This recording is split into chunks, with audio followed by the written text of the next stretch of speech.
When are we going to understand that we are put on earth to love? That's all it's about. Everybody want to figure out how complicated life is and break it down. This is what I truly think. I really think that it's going to keep going on.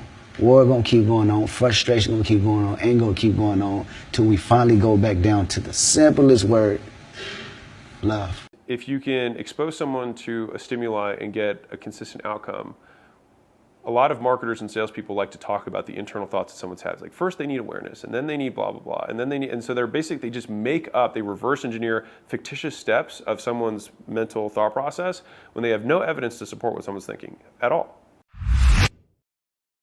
And so I don't find it useful because it's not useful. Like, what are the things that are useful? Are the things that are observable that we can drive action towards, that we create an outcome, and then we have a feedback loop. And so if we have those things, then we can move the variables and get closer to where we're trying to go. And the feelings, although I recognize that they exist, they're not helpful in trying to edit what our activities are. I would say there are days that I feel like less energized or things like that, for sure, not about like the big picture of like, I don't believe that this cause is not worthy, but I do think a lot of people have that too, where they're like, what I'm doing is meaningless, right? And then I get into, I think everything's meaningless, and then we can just create whatever meaning, we choose to, because if we don't believe in a capital M meaning, which a lot of people disagree with, that's fine. But if you don't believe in a capital M meaning, I think that's very freeing, because then you can create a little m meaning for whatever you want. And so if you believe, you can then choose to architect your own life in whatever ways that you deem meaningful, and make the activities you do aligned with that meaning. The difference between capital M meaning and little m meaning, and this is kind of like the basis of nihilism, which people have like a very negative viewpoint around, which I'm not entirely sure about why, but like capital M meaning means that like, this is the meaning of life, period.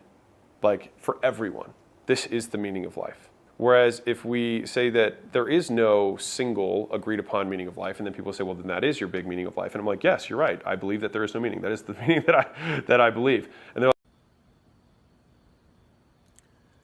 well, everybody, it's Groundhog's Day again for David Goggins.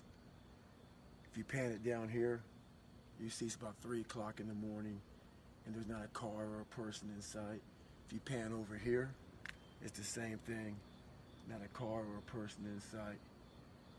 People want to know where I find my strength at, where I get my strength. I get it from a lot of places, but right now, this morning, I'm getting it from, there's not a motherfucker that's up. There's not a car, there's not a person.